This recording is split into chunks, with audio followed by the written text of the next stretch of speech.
everyone, and welcome to today's episode. I'm here with Ron Green, who's dialed in from Austin, Texas.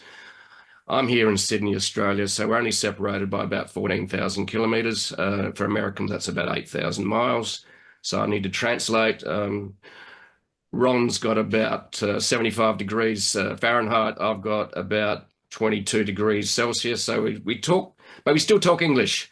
Anyway, we're thrilled to have Ron Green with us, an AI expert and serial entrepreneur with over 20 years experience. Ron is a host of Hidden Layers, exploring the people and tech behind AI, and the co-founder and chief technology officer of KUNGFU.AI. I already have a picture of a bear dancing. Anyway, he leads a team of talented machine learning engineers and data scientists dedicated to developing advanced AI solutions. Ron has overseen the deployment of various AI systems across various sectors, including healthcare, government, retail, real estate, and financial services. Let's dive into the fascinating world of AI with Ron Green. Welcome to the show, Ron. It's an absolute pleasure to have you here. Thank you so much for having me, Jeff. So, Ron, you've been involved with 9 startups and co-founded 4. That sounds complicated. But before we get into that, let's have a little look into what led you into AI. And I noticed that you did a technology degree or a Bachelor of Science, I think it was, just 5, 6 years ago. No, you're looking very young, but it's just 5 or 6 years ago, 20 years. But anyway, I'm just confusing myself here by talking. And so, Ron, what was your curiosity about science? Was it something that, like you built computers when you were 7 or something? Where did this curiosity about science, and then we'll go into what the curiosity about AI is? That is a great question. I actually don't know. Uh, Going back as far as I can remember, I was just really fascinated with the space program Hmm. and the Voyager spacecraft that NASA launched, and it got me really excited about that whole world. I was candidly, I was really drawn to computers in a way that doesn't make sense because I just got just a total thrill out of writing little simple programs, getting it to do something, and that just kind of blew my mind that you could write some code and then have this machine execute or draw pictures or make calculations, yeah, faster than you could possibly think.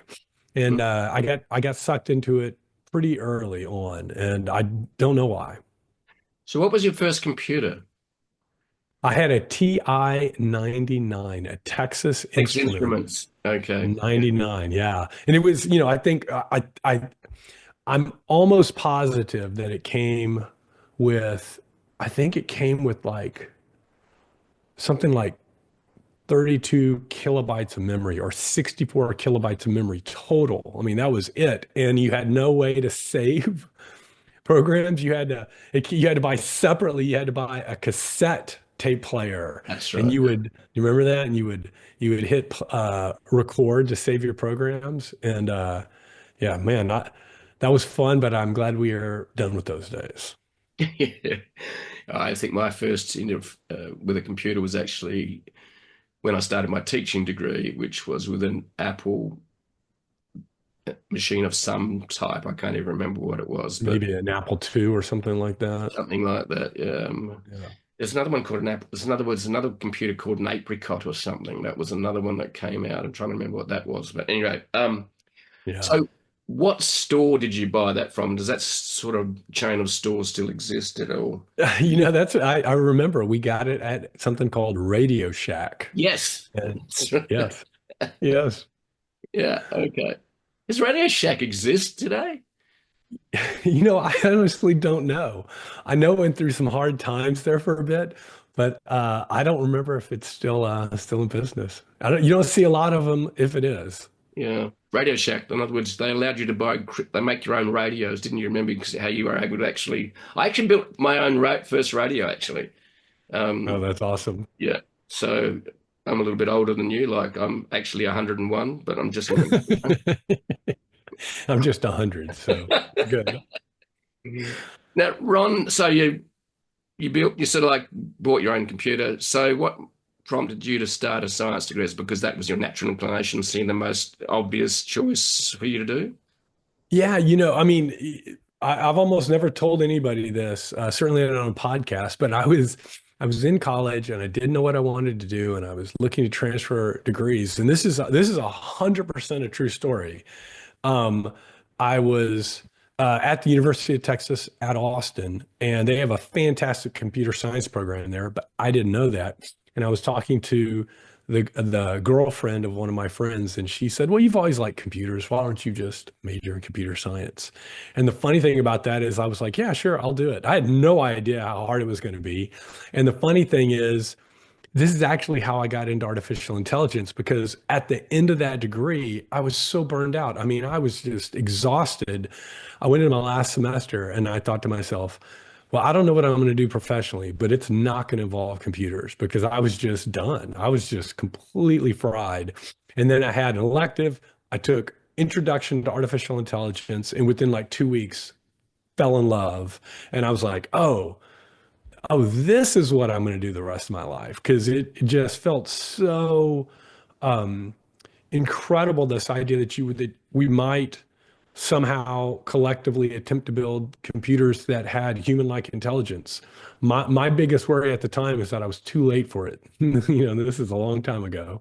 Right. So what era was that? Because sort of AI's, some of the eras, there's actually been a couple of winters of AI apparently. So That's, that's um, right. was that, look, I don't know the exact time frame, but I'm actually trying Yeah, so the to. the first AI winter kind of happened in the 70s, the 1970s. And it was a good decade. It was probably the early 80s before it kind of resurged again. And money and time and researchers investigated it again. I built my first neural network in 1992, right about the time the field was entering the second AI winter and interest in it was dying. It didn't really discourage me. I went to the University of Sussex in England and got a master's in AI and adaptive systems. But with the dot-com bubble in the late 90s and early 2000s, by the early 2000s, almost nobody was doing commercial work with artificial intelligence, Mm. and especially not with neural networks. And today, in 2024, everything that most people think about when they think about artificial intelligence, ChatGPT, Stable Diffusion, Midjourney, all these different programs, they're all based upon deep learning, which is artificial neural networks. But 20 years ago, neural networks were considered kind of a dead end, a dead path, and nobody was really interested in putting a bunch of time or money into something like that. It wasn't really until 2012, with the computer vision competition, that neural networks had a big breakthrough and the Yeah. resurgence started again. So tell us a bit about your experience going to the other side of the world, England, UK. Um, and that's quite a big move to go and do a university degree Yeah, in another country. yeah. Luckily, they speak English. That was, I'm not gonna lie, that was a big part of why I ended up in England. Um, Sussex had an amazing program, and I was really interested in sort of this mixture of approaches. I was in the inaugural class there, Mm. where it's called Evolutionary and Adaptive Systems at Sussex, and I can't recommend the program enough. And we focused on things like genetic algorithms, neural networks, um, simulated annealing, genetic programs, robotics, all of these different approaches that were at the intersection of sort of adaptive dynamical systems and artificial intelligence. And it was an incredibly productive experience. Although, what's funny is, in grad school, um, uh, neural networks, even at that point in time, were fairly obscure, but nobody used the term artificial intelligence because it had kind of been discredited.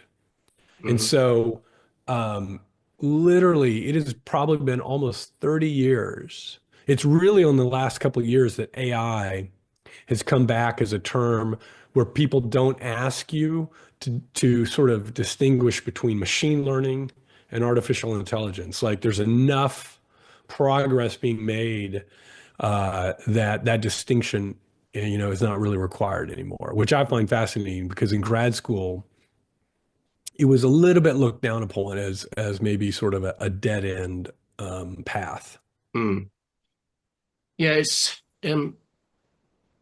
the thing I struggle with is actually the name of artificial intelligence. In fact, I think it's been misnamed Yeah, a because lot of people feel that way. Yeah, for me, it is actually not artificial intelligence. It's actually just the machines actually capture the intelligence, wisdom, creativity of humanity and I would agree with that. just turn it to zeros and ones and That's right. then program it so it makes sense to, average human now today with ChatGPT. It's so AI was democratized 2 years ago, coming up November 30. So the anniversary of AI, ChatGPT, Yeah. they're almost synonymous, um, is in actually 4 days. Yep. 5 days for you because we live in the future. So, That's right. That's right. so the other thing that intrigues me about, and it's been brought up about AI, is that being good at it you almost need to be a polymath, or AI helps us be a polymath because it's the intersection of technology and the arts and philosophy, and the list goes on. Hmm. And so, with your degree, was there a combination of sort of like multiple disciplines that within that degree? Yeah, there really was. The skills that you need to work in, sort of modern artificial intelligence today, it's kind of a blend. AI is, of course, just software. It's not magic. So you really need strong software skills. You need to be able to, for the most part, work in Python as a programming language.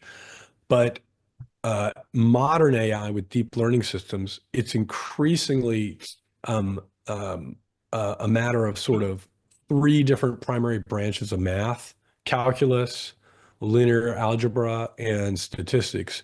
And statistical approaches are probably the aspect of math that have grown the most. It's having the biggest influence on modern artificial intelligence, where calculus and linear algebra, it's kind of funny. Most of modern AI, most of deep learning is just matrix multiplication. So, if you squint, most of modern AI is just linear algebra. But the statistical realm is where most, I think, the interesting work is being done algorithmically. And then obviously, if you're good at math and you're good at programming, well, that's not going to help you much if you don't understand the domain you're working in, right? So if you're working on, in healthcare, biotech, or maybe you're trying to build systems that can generate music or generate images, you need to work and understand that those with domain experts and understand those domains as well. It's not enough to just come in with, strong computer science and math capabilities. Yeah. And you've mentioned a word a couple of times in there called algorithms, which uh, I thought was actually a fairly new term, but actually algorithm is about the word's actually about 4,000 years old. And I heard a lovely description of what an algorithm is. It's just the processes that you need to follow to solve a problem. That's it. That's it. No, that's absolutely right. I mean, Yeah. an algorithm, you could say, the instructions for packing your car for a trip and putting the luggage in there. If you wrote down the steps to do that, that would be an algorithm. It's nothing more complicated than that. Yeah. Sometimes you feel like you do need calculus to actually get an actual last box into the car, isn't Yeah, sometimes it's like Tetris. That is for sure. it? I was on a trip recently, and there was one of our friends who uh,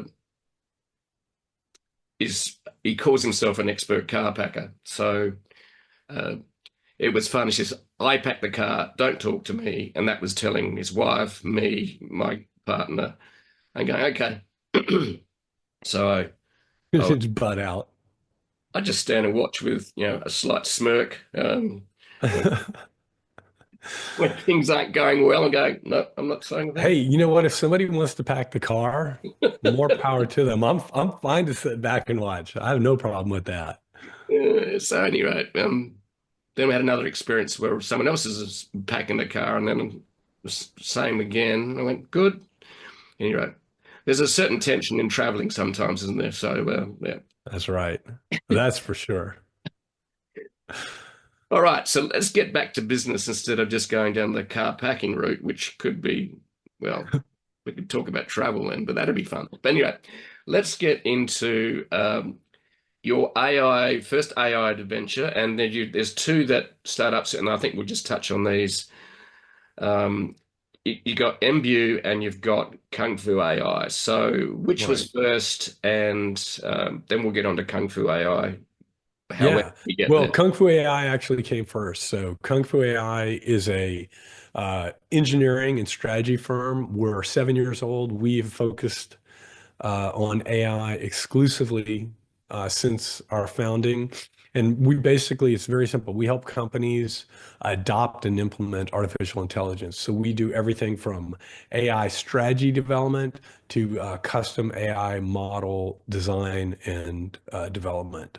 Right. And it's funny, at the time, you go back 7 years ago, a lot of people thought we were crazy, uh, you know, thinking that AI really had much of a future at that point. But honestly, it really was. It did not take that much insight. It was pretty clear based upon the white papers that were being published and the successes that we were seeing getting computer vision and natural language processing models into production that AI was going to be a really, really legitimate focus for businesses soon. And our thought was, all right, well, most businesses aren't going to know where to start. They're going to need help, and we can be that company. And now, here 7 years later, things are really taking off, and it's really nice to see it all come to fruition. Mm. And Imbue is a separate company that some of the Kung Fu AI co-founders started. And very briefly, Imbue is an architecture, construction, engineering company that is bringing artificial intelligence to that space to basically streamline a bunch of processes that architects do. Like, for example, if an architect changes their design, it's very common that they will print all the designs out, and you'll have to go through visually and compare documents. Could be hundreds of pages to look for changes or look for mistakes. All of that can be automated now using computer vision Mm. capabilities. And so that company is focused on sort of revolutionizing that space. Yeah, that's um, it's just fascinating. Some stuff I wrote maybe a year ago. I looked at some of the early architecture designs created by artificial AI Yeah. to create buildings which were very organic, and then it was great to do a design, but then can you build it? Right. That's the other question, the other big question. But I spoke at did the famous Iranian architect. She built this building in Baku, Mm. Azerbaijan. It's the most gorgeous building in the world I've ever seen. You can walk on it. You can. I spoke in it, luckily, and I'm very thankful for that opportunity. But it's the most gorgeous piece of art. Um, that's a building that I've ever seen. And Mm. so organic architecture seems to be gaining quite a lot of momentum from my amateur outside looking in. But No, I think that's very true, and I think part of it is the generative AI technologies are making that more and more feasible to sort of imagine blending different approaches and styles mm, and having these just radically beautiful generative architectures be produced by these models. But you bring up a good point, which is, we're still in the early stages of this, and not all of these gorgeous systems are necessarily structurally going to be able to be built. But that's a problem I'm very confident we're going to knock out here in the next few years. Yeah, you must have some very interesting insights then from being involved and starting up that firm. Oh, absolutely. This is what I would tell like everybody listening to this. Everybody, we're all busy. We're running our own businesses, and everybody's trying to figure out like how is AI going to affect my business? And what I always say is it's pretty simple in that we've had software and computers and technology now for decades, but going back to your comment about algorithms, anything that those computers could do had to be programmed using an algorithm step by step for a human. And my go-to example and explain why that was a blocker is if you just think about computer vision, you think about the human eyes and our ability to recognize images. If I show you a photo of an animal, you will instantly recognize what that animal is. And this is the part that blows people's minds. You won't be able to tell me why, though. Like if I said, write down the steps, like write down the algorithm for why you know this is a photo of a cat, no matter what you come up with, you might say, well, I look for the triangle shaped ears. Well, I could show you a photo of a cat where you can't see the ears. And you'd say, well, I'm kind of looking for a tail or I'm looking for this type of fur. I can show you photos of a cat that don't have either of those traits. And we could go on and on. And the reason is that your visual cortex, your mind, your brain has the ability to process and understand catness in this general level, in this general way that Mhm. is really, really, really deep and rich. And we don't have the ability to introspect our visual system at enough level to understand exactly how it works. And so what that meant was we couldn't build sophisticated AI systems. As recently as like 10, 12 years ago, building a system that could tell you Mm, whether a photo was of a cat or a horse or a bird would have been science fiction. mm, Now, with these deep learning AI systems, we're able to essentially use machine learning techniques. We can show these models a bunch of examples and tell them what the right answer is, and they can learn. And the more data we give them, the more they learn. But there's a catch, so we can build these really, really powerful AI systems, but they're a little bit like black boxes. yeah. Just like our own brain, we don't really at a deep level understand how they make their decisions, even though they're completely deterministic. There's no magic, it's just software. It's that the calculations, the math, and the way the information is stored is so spread out that it's difficult to really isolate and pin down a decision point. And I actually think that's exciting because to me, it makes me feel like we're on the right path because it's very analogous to our own brains, right? Mm, Our own consciousness, our own way of reasoning is not necessarily accessible to us from an introspection perspective. And that's okay. We've learned to live with that, right? We go through our whole lives not necessarily understanding how our own brain works. And that's not a deal breaker. no. Yeah, so it's the black box, the brain, the black box of AI, which it just does it. Now, That's right. the other question I have is, so working with companies, they come to you and do they come to you with a problem to solve, or do they say, look, I need AI for this, and you look at it and going, no, you don't need AI, you can buy something off the shelf to do this. Um, what's your thinking on that? What's your approach? And I think you turned away your first client, I think, once that when. Yeah, we actually did. One of the first clients that approached us wanted us to build sort of a weapon system, and they were very sneaky about it. And of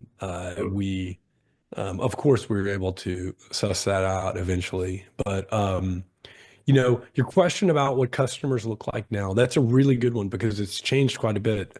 I would say the first 5 years of Kung Fu AI, almost everybody we dealt with had a specific problem that they were hopeful that maybe AI could solve. And so, people would come to us and they would say, "Hey, would it be possible to, um, classify documents using AI or extract information, or identify fraud or manufacturing defects?" All these different types of problems that are readily solvable by AI, but it's not common knowledge, or at least it wasn't then. Um, Things really changed after ChatGPT. Then we started getting people coming to us saying, "Hey, I need some AI." And we'd say, like, "Well, what do you need?"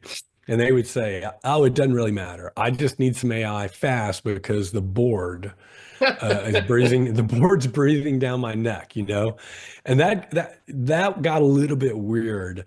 That period only lasted about a year. And now I think we're in the realm of where most people, they get what AI can do, and they understand sort of the real opportunities and values, but there are nuances that they need help with. And mostly it's about determining the ROI, the return on the investment.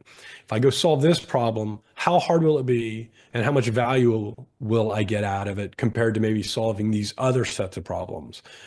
And that's the reason we added strategy as an offering a few years ago. And that's been huge because now if a company comes to us and they say, "Hey, we want to get on this AI train. We think it's going to be important to remain competitive, but where do we start?" They don't have to know. We can help them figure out, come up with a whole roadmap, and then go, execute on those individual AI solutions one by one. But it's very early. The good news for everybody listening to this, I would say, is most companies have barely started adopting AI, if at all. And the good news is, because of that, there's a lot of low-hanging fruit. You don't have to go spend a lot of money. You don't have to do, kind of moonshot, complicated Mm. projects to get started. And the other thing I would say, as maybe words of encouragement, which is start with something small. Go get a win, and you will see companies will get confidence that they can do this, and it will build up internal support and internal momentum around AI. Don't go try to solve, you know, one of the, grand unsolved challenges as your first attempt right out of the gate. Mm. Small steps first. Hmm. Yeah. So the other thing that seems to be emerging over the last, amongst many, but one is uh, you have basically open AI where it scrapes the web, all the intelligence is put into, a different Genesis, and there's, uh, Chat GPT, and the list goes on, Anthropic now. And so Yep. these are general open systems where you can. Now, what's happening is that I'm noticing that companies, the discussions happening more around companies actually going, "Well, no, we're not going to give away all our IP to the open AI. We're going to keep it within our own Right. boundaries." And because we want to be able to talk enough about what we do, to get people excited, but we then don't want to give away our secrets. So Right. how was that unfolding for you? And is it a big thing? Yeah, I think it is a big thing. OpenAI showed the way with ChatGPT that there were really impressive emergent capabilities once you got to a certain model size, once Yeah. the parameter count was high enough and the data set was large enough. And of course, there were other things that they did around alignment that I think were very, very smart to make the systems actually useful to humans. But um, Meta, of all companies, this really blows my mind. Meta, the parent company of Facebook, they have released a series of models called Llama, and Mm. these are really powerful, state-of-the-art models that they've open sourced. And that is one of the reasons that closed AI companies like, ironically, OpenAI and Anthropic have not been able to sort of corner the market on uh, AI capabilities. And these large language models like Llama are open source. You can use them for training internal chatbots or knowledge systems. And what's crazy about this is these are incredibly expensive systems to build. For example, right now, Llama 4 is being built. 𝓀𝓲𝓵𝓵, the chief AI officer at Meta, a couple weeks ago said they're training Llama 4 right now, and it's being trained on 100,000 H100 NVIDIA GPUs. So that's roughly about $3 billion in GPUs. Mm. $3 billion in GPUs. And then once they're done, they're going to open source the model. And so that is going to be a very, very powerful capability that everybody will benefit from. And like we were talking about a little bit earlier, AI models now are powerful enough that you can use the previous generation model to help train the next generation. And so Llama 4 is being fine-tuned and trained and approved by Llama 3. And only because Llama 3 was so capable are we going to have this really incredibly powerful Llama 4. And that's to me the positive feedback loop that is unlike all other technologies. Sure, we've had computer chips be used to design better computer chips for the next generation. This is different. These are AI systems that are training the next AI system. We're talking about a direct feedback loop. They're bootstrapping their way up. And it's why I think the next few years are going to just be phenomenally amazing. So the Llama system is basically a model that allows you to train data internally in a company quickly and cheaply. Is that really what you're saying? Yeah, the Llama models, these are large multimodal language models. So they understand both text and images, and they can both generate text and images. And you can use them, they're open source. So you have access both to the weights and the source code. And you can use them for commercial purposes. So like one really simple example that a lot of companies are doing is take one of these Llama models and fine tune it on your data. So you may fine tune it on all your help desk data. And now you could have a system that could just automatically answer help questions for your clients. Or maybe you could train it on all of your legal documents. And now you would have a system that was closed, nobody else could access. You could keep it, inside the firewall, but your legal team could now ask questions about, you know, uh, service agreements or statements of work or other contracts that maybe the company has signed and have instant answers on that because that model has private access to your data set. And it's a really competitive advantage. Yeah. Yeah. And the interesting thing when you mentioned the law, legal firms and so on, I had an interview with a PhD who was a lawyer who's actually interested in AI, and we had a chat about, and my partner actually, she's a lawyer, a corporate lawyer, that does big contracts, and he said that the big challenge in law with AI is no matter what you do, the review process is actually the big bottleneck. Mhm. How do you see that, and will that be solved? I don't know if I would ever say it'll be solved because a lot of almost any complicated process involves nuances. And, I think you could argue that law, is obviously a human construct in that, not necessarily two humans would agree on what is fair or what is right. But those nuances aside, it will absolutely help with things like doing citation reviews, finding legal precedents. It will help with um, imagine going through, thousands of historical contracts and looking for anomalies. That's a trivial thing to do now, where, even search engines couldn't have helped you with that before because they could have found words or, keyword phrases, but they wouldn't have understood the documents at a deep semantic level. And Mm. of course, of course, with generative AI now, you can actually generate, documents or generate statements of work or generate responses to legal cases. And Mm, so pretty much every domain that was blocked by software because it required perceptual capabilities, whether it's vision, speech, auditorial, whatever it was, touch with robotics, all of those are finally getting unblocked because of modern AI, and we're gonna be able to build software systems that are much, much more capable of human-like behaviors because of these new capabilities within AI that we just literally couldn't do until very recently. yeah. So what you were saying is that AI is going to continue to evolve and grow more and more, but we're still going to need human intervention and oversight.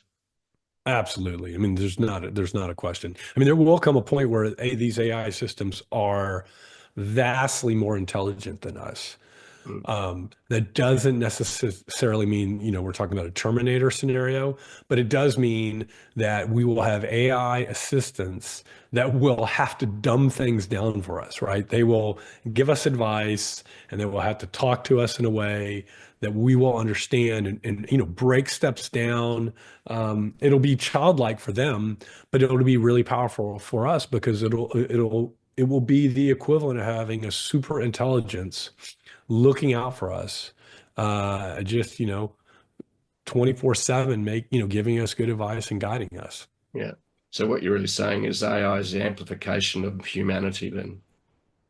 It's an amplification of humanity, and I think it's an extension, meaning we will be able to not only do things like explore scientific boundaries more Mm, quickly, but I think it's going to expand on the artistic front as well. If you think about music, I'm a huge music lover, and like Bach and Beethoven and Chopin, some of my favorite composers.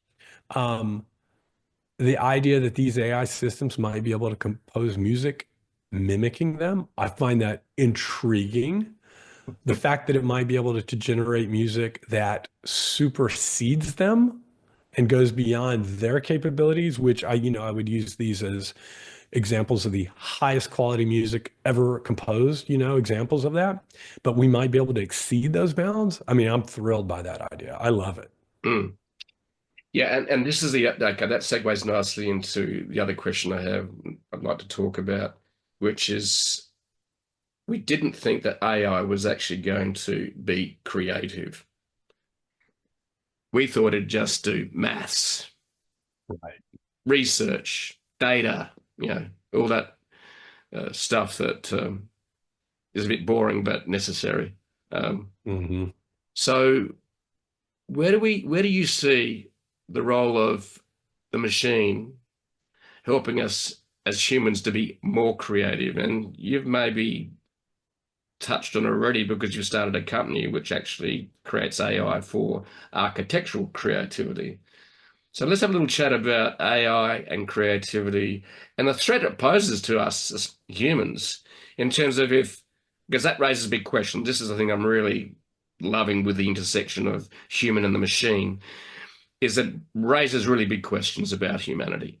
In other words, if the machine can actually create this beautiful building, why, as an architect, do I bother? If the machine can create a piece of artwork that looks fantastic, why should I bother as an artist? If it can write an incredible article, why should I bother writing?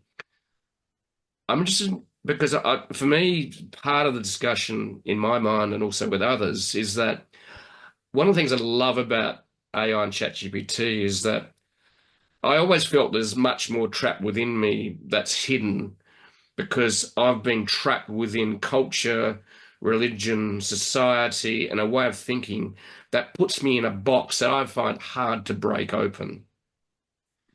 And what I love about ChatGPT and others is you actually ask it a prompt and you ask it maybe multiple prompts.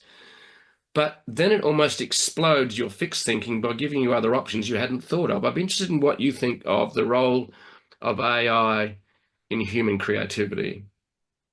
This is an area that I'm really excited about, and I'll preface this by saying that it surprises me and confuses me when I see people say things like, "Oh, AI will never have human level creativity because um, you know, unless you believe that, a miracle is occurring inside our brains, and that, physics and chemistry and biology don't apply, and there's sort of, some really, um, uh, interdimensional play going on.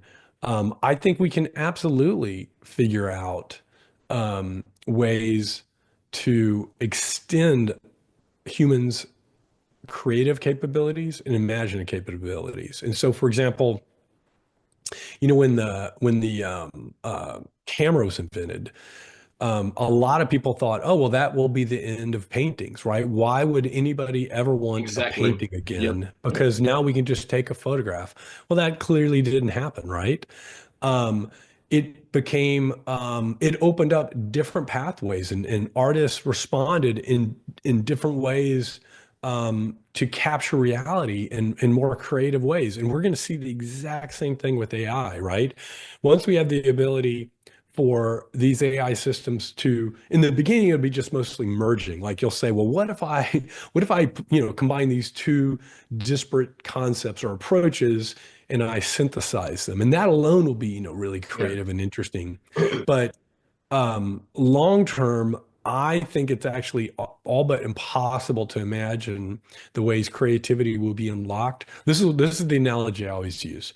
We have, as humankind, we've been locked in one room for all of our existence, and that room was all of the things that our own brains were capable of creating. Right? We did not have the ability to see beyond what our own cognitive, creative abilities could conceive. And AI is opening this door. And now we're going to be able to look out and we're going to be able to not just, for example, hear the best music that humans can create. We're going to be able to hear music that may be beyond humans' creative capabilities. And then we'll be able to play and merge and collaborate in ways that are, frankly, I think, unknowable at this point. And everything that I said around art and creativity also applies to science and research and discovery, which is just the other side of that coin. And so I think that we're really at day zero and we can barely understand or appreciate how um, positively disruptive this AI revolution is going to be. Mm. Yeah, I do find it fascinating, and I'm reflecting on your comment about the artists thought that photography was going to destroy their business. And if you go back to, I've been to Europe a lot of times, and I wander through art galleries and museums, and I see pictures of dead people that's made by amazing artists. And I'm maybe just not the right sort of artist to talk about this, but the reality is that they were just capturing the physical view of a person. And what happened is when photography showed up, that job's sort of done, right, in a way, Mhm. except that you get artists that use big, pastel and do capture the essence of someone within an image.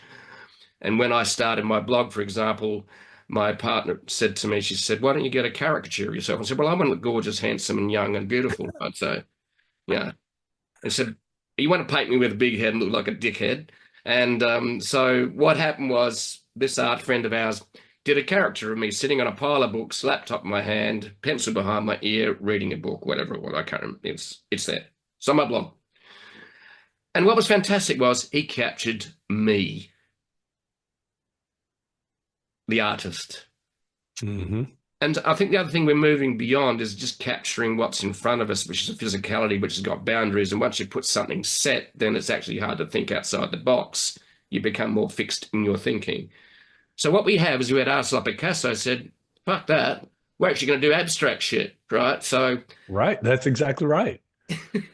It's exactly right. It took art in a direction that it had never gone before. You could have painted abstractly for centuries, millennia. Mm. It took the camera to really force artists to think differently and explore differently. In fact, I'll give you one more example that I just love. There's the game Go, this board Yep. game from China. It goes back millennia. In 20, I think it was 2016 when AlphaGo beat the then world champion, it made a move, and everybody at the time thought the move was a mistake and that it was an error on the AI. That move is famously called Move 37, turned out to be critical to its victory later. And that move was so radical that is now taught to all Go players. And the game of Go was essentially sort of just exploring part of the space it could have been played in. And now that move has opened human players' eyes. And there are entirely new, different approaches to the game that were always there, but we just hadn't thought to explore them until AI showed us the way. Yeah. Well, this is the thing about it. It actually explodes fixed thinking. It challenges fixed thinking Yes. because it challenges our purpose. Nick Bostrom, the polymath out of Oxford University, who written two books, and I talk about him regularly. I interviewed him earlier this year, which I'm really grateful for. Interview a polymath from Oxford University. Gee, I did a little bit of preparation. I Um, would think so. but what's interesting is that he even thinks that that AI could help humans create artificial purpose. Now, I'm not going to go down that rabbit hole because that's another topic of conversation that is fascinating but interesting. Um, but the other thing, I attended a conference event this last Friday, actually in Sydney, where Deepak Chopra, who's very much about Eastern philosophy and wholeness and Hmm. oneness, and Eastern practice meets modern science. He's written a book called Digital Dharma, which is basically the role of AI in helping us discover and enhance our completeness and oneness with the world, with the universe. Um, and it was fascinating to go and hear him speak. So here we are. We've got Eastern philosophy meets AI, and it's fucking fantastic. So, and this is where we're going. We're going into the unknown. With Right. the box has been exploded, and when I That's saw right. ChatGPT for the first time 2 years ago, I went, "This is going to change the world." And Yeah. my editor said to me, she says, "I'm going to lose my job." I said, "No, we might have less writers, but we still need human senior editors." So, but yeah, for me, this is just mind-boggling time to be I couldn't agree living. more. Yeah, I couldn't agree more. And I share all of your optimism. I really do. it's just I'm so grateful to be alive in this time, despite some of Hey, the I am too. You know, you're talking to somebody who, uh, if you'd asked me in the 90s when AI was dying but it was my passion, I'm not sure I would have bet on this resurgence. And I feel unbelievably grateful that I got this opportunity, that the field did resuscitate. And lo and behold, all the things I was passionate about, all those years ago are exactly the techniques that are the engine behind this modern AI revolution. So I feel unbelievably fortunate. yeah. So we both are, and it's just a fantastic time to be living. The other interesting thing, just reflecting on AI wouldn't happen unless there was an intersection of technologies. Okay. That's correct. It would not exist without the web because you actually can't get enough data. That's right. You couldn't get it without GPU or CPU technologies that exist that came out of gaming. That's exactly right. So, what else? What other technologies have intersected to create the opportunity? I think neuroscience is another one. Hmm. In fact, I don't know how many there are, but that'd be an interesting article, actually. What technologies have made AI today possible? I think that I typically say there are six major things, Cool. and you already listed some of them. One of them and this is maybe arguably the most critical, is massive digital data sets. Without the internet and everything being available online, that doesn't happen. Mm. Giant jump in compute that GPUs give us. You know, back in the 90s, we thought, oh, if our computers were 10 times, 100 times faster, we'd be in good shape. No, we were, millions and millions and billions of times off. But the other ones that are really important are there are some algorithmic advances, like really simple things like ReLU and batch norm. I'm not even including like attention mechanisms, but that's clearly important too. And Yeah, then the other three don't get as much attention, but I think they're equally important. yeah, I'm Open intrigued. Yeah. source, Mm. open source machine learning frameworks. Um, Especially the ability to do auto differentiation, which means we can now create radically new experimental architectures, and we don't have to worry about calculating the gradient for back propagation. All of that math is done for us automatically for free.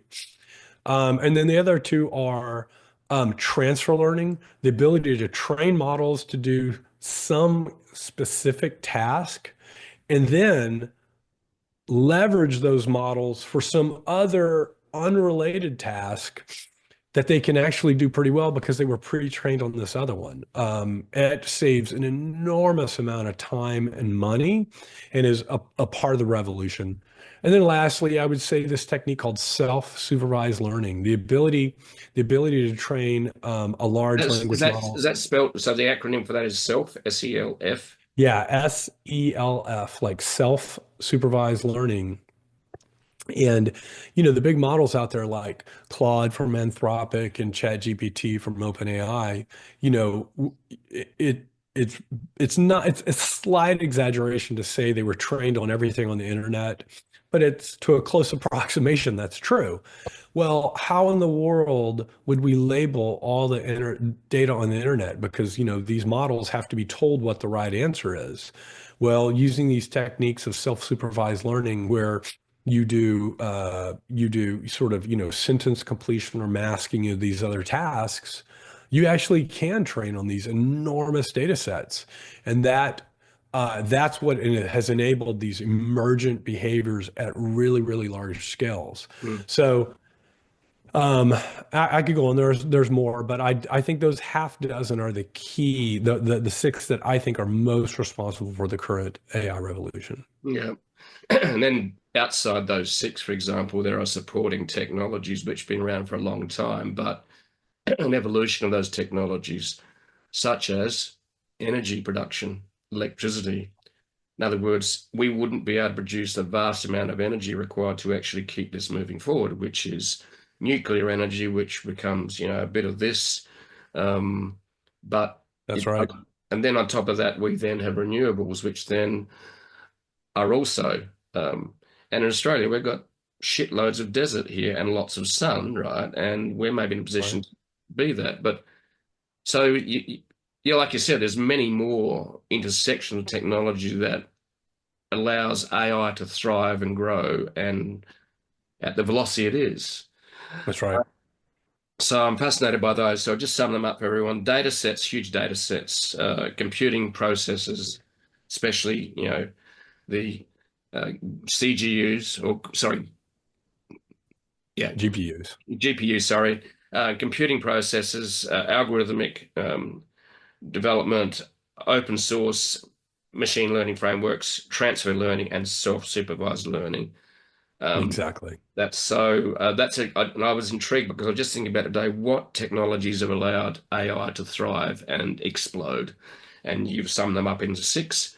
Um, and there's maybe primary, and then there would be secondaries as well. But Right. the mobile phone that and the smartphone and the Apple phone, uh, they were the intersection of technologies that turned up and made things different. Like there's a whole range of things, won't even go there. But now the other Right. thing, so the other thing want to touch on too is the latest phase of AI amongst a lot, but there's one I think that's standing out a bit at the moment, is the rise of AI agents. In other words, not Hmm. only can you come up with an idea, but AI can act on the idea by Right. plugging into, in other words, you've got an idea how I want to start a business. So I want to create a website. I want to create a sales funnel. I want to source stuff from Amazon. I wanted a machine goes out and finds them for you.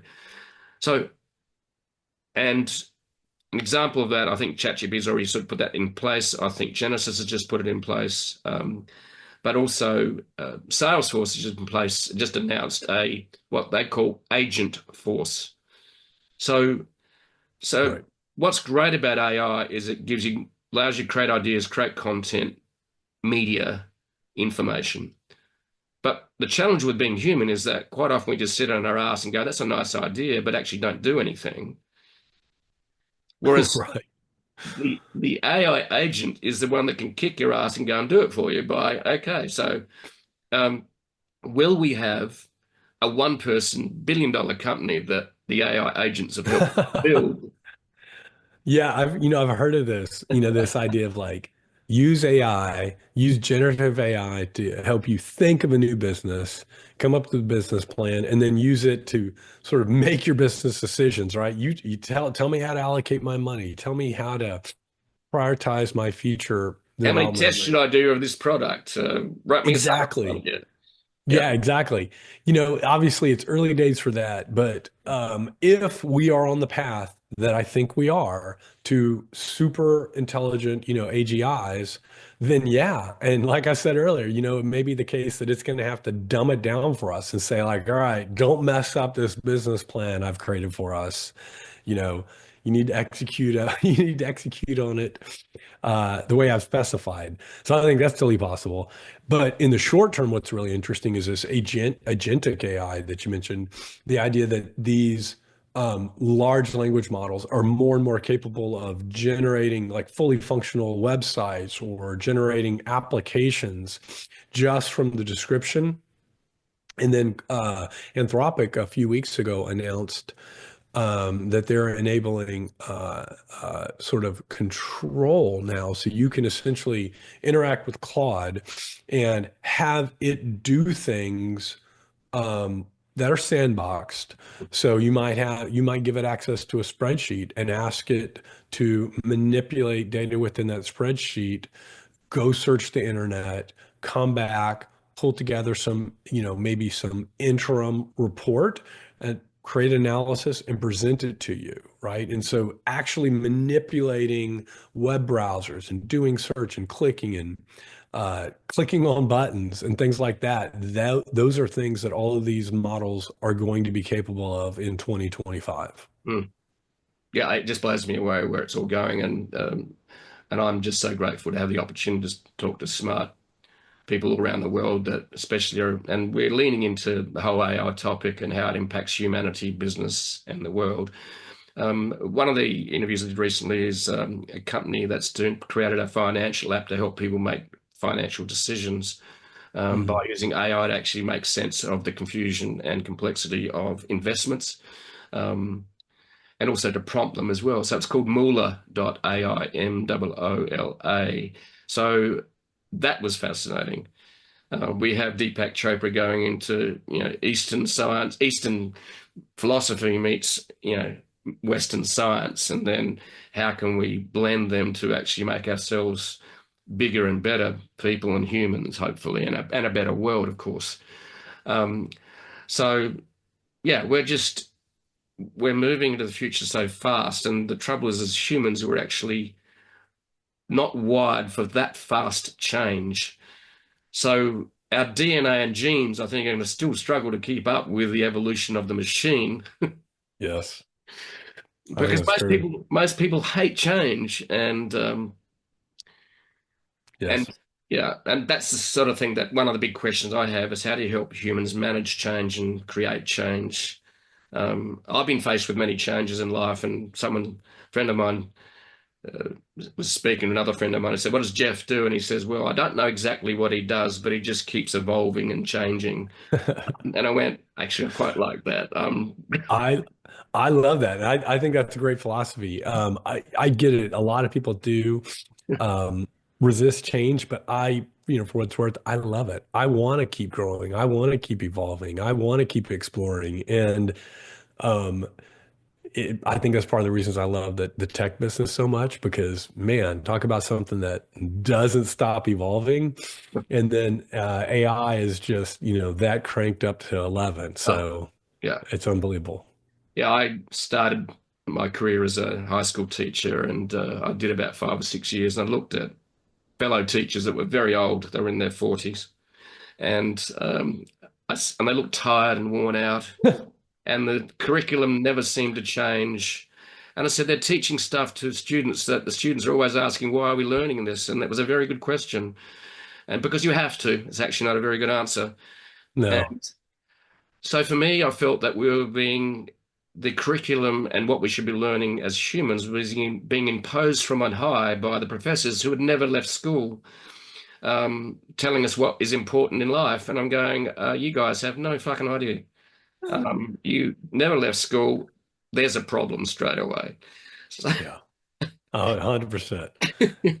but the reality for me is that, I during my school holidays, as in teacher school holidays, I discovered I quite like selling. So I checked out three different industries: life insurance, real estate, and tech sales. And I just looked at the other two and it just didn't feel right for a variety of reasons. And tech just felt interesting because it sort of like it was the future. And Hmm. I watched the moon landing in 1967, I think it was. And 69. 69 was it? Okay, so Yeah. and I went, wow. So deep within me, and we don't know what's within ourselves, right? We're sort of like, because we're given a path, parents, society, trying to break those bonds happen sometimes. Uh, Either you choose to blow up your life or someone chooses to blow it up for you. So, Right. That's so true. so for me, I chose technology in 1984. Well, you And made a good choice. I mean, that is definitely a domain that has um, expanded and evolved quite a bit more than insurance, I think it's safe to say. well, the other thing I love about it too, amongst many, is that I now am surrounded not by old 40-year-olds and 50-year-olds and 60-year-olds who look like they got one foot in the grave and they've been frozen and have been frozen in time. Not, and this is not anything against old people because guess what? I'm one of those. But the reality is that I'm surrounded by 20, 30 somethings that just I'm just blown away by their curiosity and drive, which I had when I was 20 and 30 and still have. But yeah. Oh, I'm so lucky at KUNGFU.AI. I literally work with some of the smartest people on planet Earth. I mean, just brilliant people with PhDs. And it is not exaggeration to say it is one of the reasons I am so excited to get up out of bed is to work with these young, dynamic, incredibly smart, kind people every single day. Mm.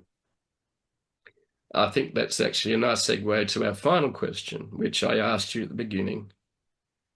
I think I have a hint of maybe some elements of it that you are going to say, but I'm not going to say that. I'm going to let you tell me and our audience. If you had all the money in the world, Ron, and you didn't need to work again, slash work is a suitcase word. It means many things. Work, Hmm. passion, purpose, they're all work. If you had all the money in the world, what would you do every day that would bring you deep joy? And it can be a singularity or it could be a multiple answer. Okay, I'd look forward to Yeah. hearing what you're going to say. Yeah. I'm I'm extremely lucky, and I kind of hinted at this earlier, the fact that all I wanted to do my whole, adult life was work in artificial intelligence. And I'm really close to doing exactly what I would want to do. Probably the only thing I would tweak is now that artificial intelligence has achieved human level capabilities on many fronts and superhuman level capabilities on other fronts. I am increasingly interested in leveraging its predictive capabilities for science, specifically within biotech and healthcare. Yeah. And, to be a little bit more specific, I've got a background in genomics and the ability for these large language models to take in enormous context windows of DNA or amino acids, or whatever it may be, and do protein fold prediction or genetic analysis. I think that is we're right on the cusp of that Mm. being sort of a breakthrough domain. I say that because of the capabilities of AlphaFold, which Yeah. essentially solved one of the grand, challenges of biology recently, And Nobel Prize. and rightly so, in my opinion. Won Osmus and Jumper the Nobel Prize in chemistry for the work there. I believe that we have some wood to chop on some of the technical blocking issues there, and I want to be a part of that, and I want to provide AI capabilities that are going to essentially give us a generational jump in the treatments we're going to have for diseases and genetic therapies and things like that. And I can hardly think of a better way to spend my time, because it would be leveraging my professional expertise and at the intersection of my personal passion, and then also making the world a better place. So that is not only what I would do, but is probably what I'm gonna do. Okay. It sounds like a startup bubbling away inside your brain. I think it is. Yeah, and thank you very much for sharing that. And I think making a difference. And almost everyone I interview or chat to, because it's not an interview, you don't have to pass anything. We just do fireside chats, telling stories. Is that most of the entrepreneurs and people I talk to are already doing what they love to do. I know it is kind of funny. Yeah, and it's sort of hats off to you and all those that have come before, that have leaned in to do what they love doing rather than wait till they have one foot in the grave. And so a lot of people go to their grave with their song unsung, and that's very sad. But that's the way society's is made up of as well. But yeah, for Yeah. AI, for me, watching AI and is that humans are pattern recognition machines, but AI has taken that pattern recognition to a whole new level, and we are Right. seeing more truth and signal in the noise of the huge data sets that we have today. That the machine helps us find the magic. And some of the conversations I had with my writing buddy, who's 22 years younger than me, he said, "I just need to live long enough so I can live for a lot longer." And so don't know how that's going to look, but yeah, Yeah. I think the other thing that I sense with you is just this burning curiosity, which is just fabulous to see. Wow. Thank you. Thank you. This was just a pleasure uh, to chat with you today. I had a complete blast. Yeah, so did I. The blast was the word I was going to use because that's the same for me. And I use a very overused word. It's called awesome. That's also what it's been for me today. Very 80s. Well, yeah, I'm maybe an 80s child because I escaped in the 80s. So there you go. Yeah, there you go. Thank you, Ron. It's been an absolute pleasure and a joy. And I'll do this for free for a long time. Thank you, Jeff. I had a tremendous time. I really, really appreciate you having me on. Thanks, Ron.